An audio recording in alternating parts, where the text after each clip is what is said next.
Fala pessoal, tudo bem? Nesse vídeo eu vou falar sobre uma relação que é extremamente importante, principalmente no processo de envelhecimento, que é as artroses de joelho e as artroses de quadril e as suas relações com movimentos, sintomas e principalmente a velhice. Eu sou Rodrigo Ângelos, eu sou professor, fisioterapeuta e osteopata DO.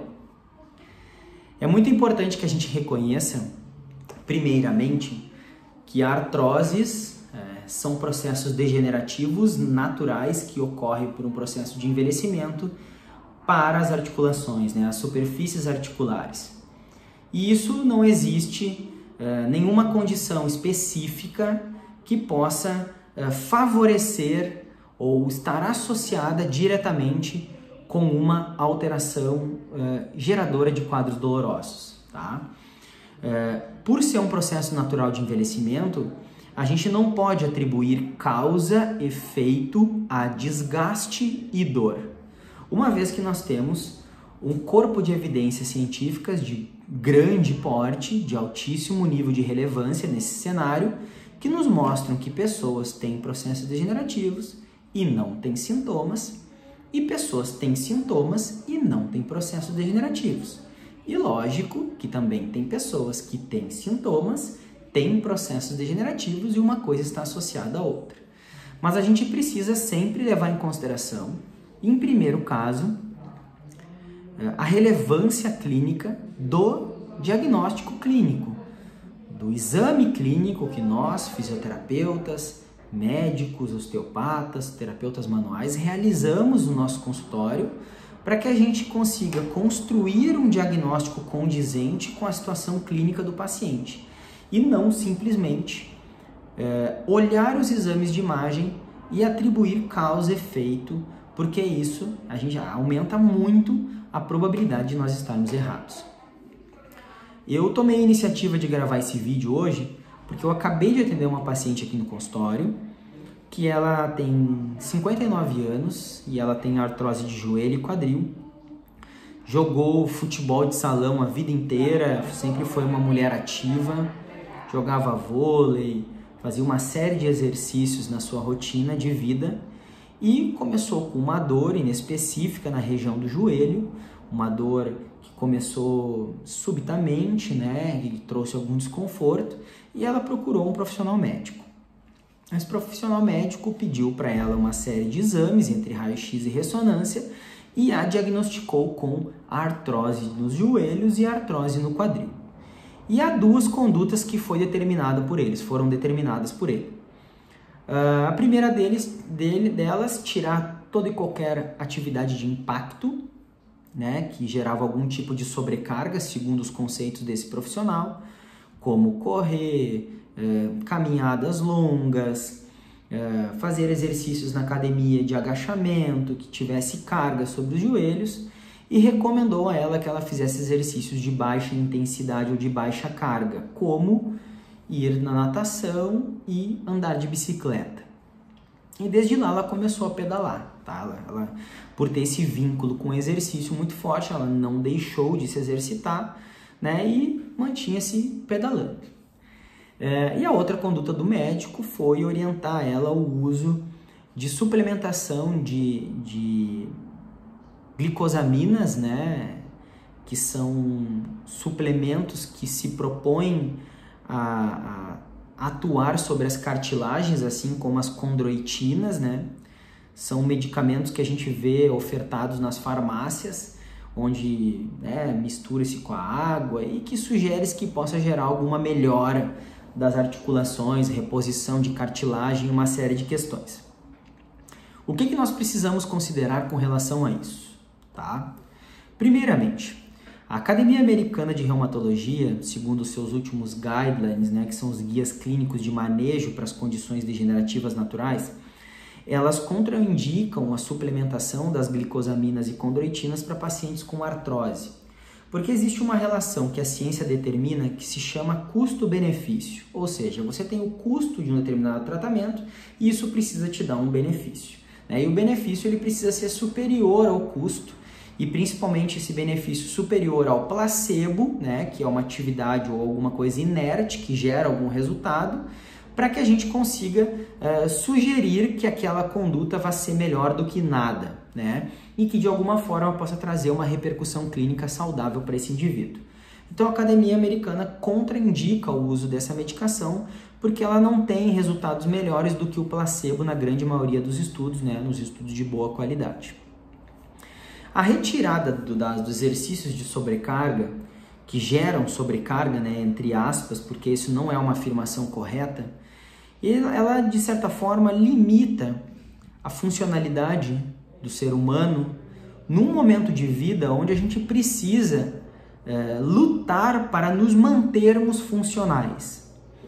O processo de envelhecimento, ele naturalmente, por questões de vida, de ambiente de vida, ele tende a diminuir o funcionamento, o nosso movimento humano como um todo, e a gente não deve colocar isso com um contexto patológico, porque vai gerar uma informação, através de uma informação errônea, que é o que nós chamamos de um nocebo, uma expectativa negativa daquele indivíduo para com o movimento.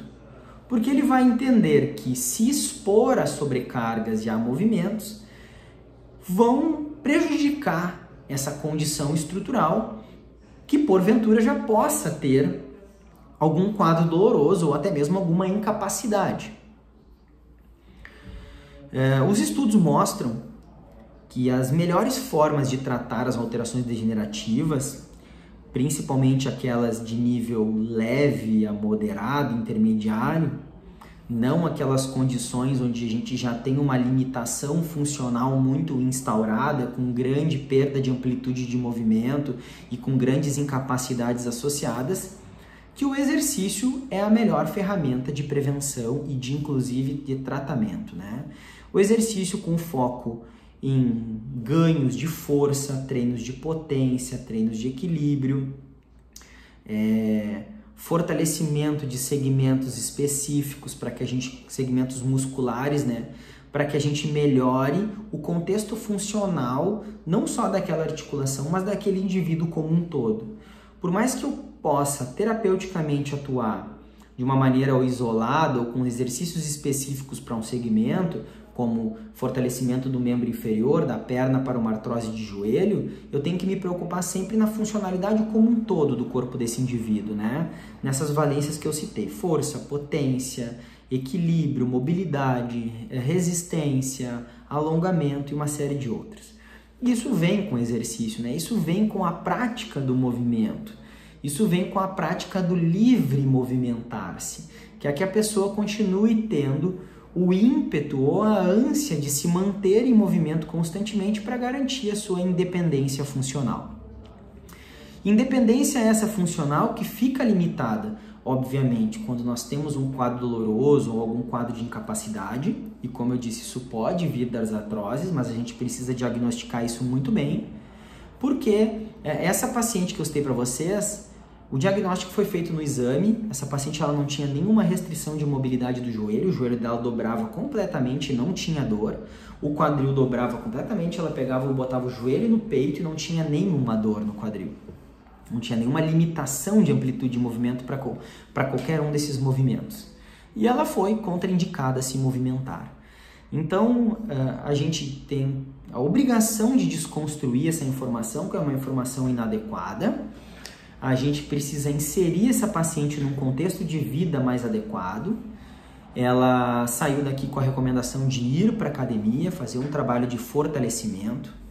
Ao contrário do que muito se discute ou se orienta, melhor dizendo, o idoso a fazer exercícios de baixa intensidade, como hidroginástica, pilates, alongamentos e caminhadas, o lugar do idoso é dentro de uma academia, o lugar do idoso é dentro de um segmento de exercícios que vá trabalhar um conjunto de relações que só o exercício dá, como força, potência, resistência, e isso tudo se transforma numa capacidade de funcionamento mais adequado daquele indivíduo, onde esse paciente, essa pessoa, melhor dizendo, ela vai ter uma condição melhor de funcionamento, ela vai ter uma resistência, mais força para atividades da rotina, ela vai ter uma capacidade de se endireitar, de reagir aos estímulos de desequilíbrio melhor, e ela vai evitar as quedas e as suas consequências que venham por sinal, como fraturas e lesões estruturais, e a gente só consegue prevenir isso com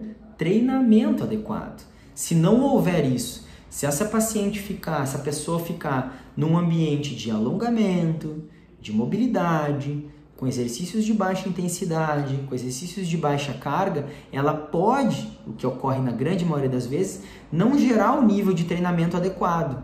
E ela não consegue combater algumas questões que ocorrem naturalmente no processo de envelhecimento.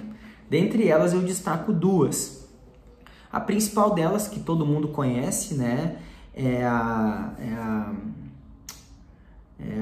osteoporose, né? Me fugiu a palavra aqui que eu estava com a sarcopenia, que é o segundo texto que eu vou falar.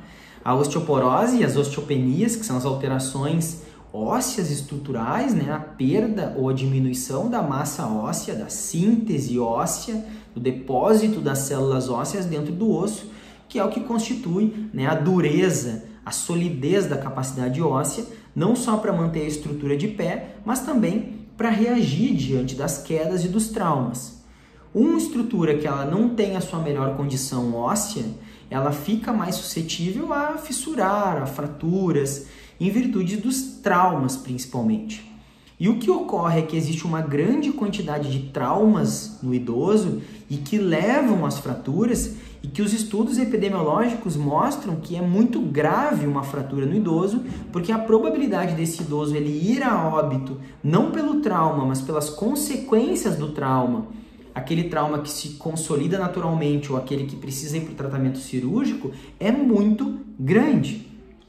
Então nós precisamos prevenir os traumas, precisamos prevenir as quedas, e a melhor forma é com treinamento, com fortalecimento, treinos de potência, treinos de equilíbrio, ganho de massa muscular, e que esse indivíduo ele treine as suas rotinas de movimento, as suas atividades da vida diária de uma maneira mais adequada. E a segunda forma que a gente precisa combater, né, que eu me antecipei em virtude da minha falha aqui da minha memória, que é a sarcopenia, né? A sarcopenia, como o próprio nome diz, é a diminuição dos sarcômeros, né? Os sarcômeros são as células musculares, então a gente tem uma perda de massa muscular natural pelo processo de envelhecimento, onde esse paciente ele vai diminuir volume muscular e nisso ele vai perder força, né? Resistência, capacidade de endireitamento. E a única forma de nós combatermos de maneira... A única não, mas a melhor forma de nós combatermos a sarcopenia é através dos exercícios de hipertrofia, né? Juntamente, né, e obviamente com suporte alimentar, suporte nutricional e uma série de outros fatores. Mas é por isso que o idoso precisa estar inserido num trabalho de ganho de massa muscular, um trabalho de fortalecimento. E o melhor ambiente é uma academia, né? Com cargas, com todo o treinamento que respeite e que preencha os critérios de elegibilidade daquele indivíduo, né? A sua idade, a sua capacidade de treinar-se e uma série de outros fatores que o profissional educador físico é o mais treinado para avaliar e tratar exatamente dessa forma. Então, por isso que o exercício ele é mas tão importante no processo de envelhecimento, né? O meu mestrado foi ênfase em envelhecimento e a gente estuda muito as condições de envelhecimento e a gente precisa falar disso com maior propriedade, né? O nosso país ele tem um baixo nível de educação em saúde, nós não temos políticas de saúde públicas adequadas para pacientes, para pessoas que envelhecem, né? Onde a gente consiga instruir essas pessoas de forma adequada para que a gente consiga optar, né, fazer escolhas pensando na nossa saúde, né, pensando na nossa longevidade, tá bem? Então o lugar de idoso é na academia. Os diagnósticos de artroses, tanto de quadril quanto de joelho, de tornozelo, ele não se dá exclusivamente pelos exames de imagem. É preciso que esses profissionais, esses pacientes, essas pessoas que tenham degenerações e dores nessas articulações procurem um fisioterapeuta que é o profissional do movimento.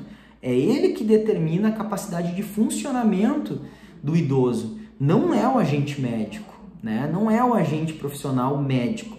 Cada um tem a sua parcela de responsabilidade dentro do processo de envelhecimento. E é por isso que as abordagens interdisciplinares e multiprofissionais são as mais adequadas para a gente tratar qualquer condição de saúde ou de redimir qualquer dúvida, tá bem?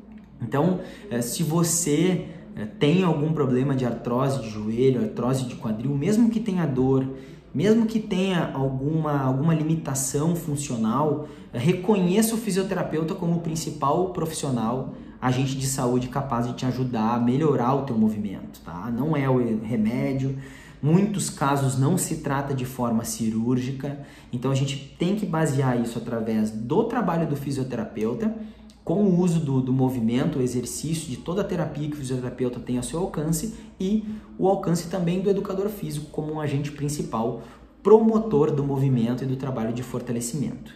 Tá bem? Se você gostou desse vídeo, esse vídeo foi importante para você, encaminhe esse vídeo, encaminhe para pessoas que podem ser úteis a ponto de educá-las para que elas tomem as melhores decisões possíveis da sua saúde. Se inscreva aqui no canal do DRC Descomplicando o Raciocínio Clínico, esse canal que é voltado para informar as pessoas e atualizar os fisioterapeutas principalmente. Tá bem? Até o próximo vídeo.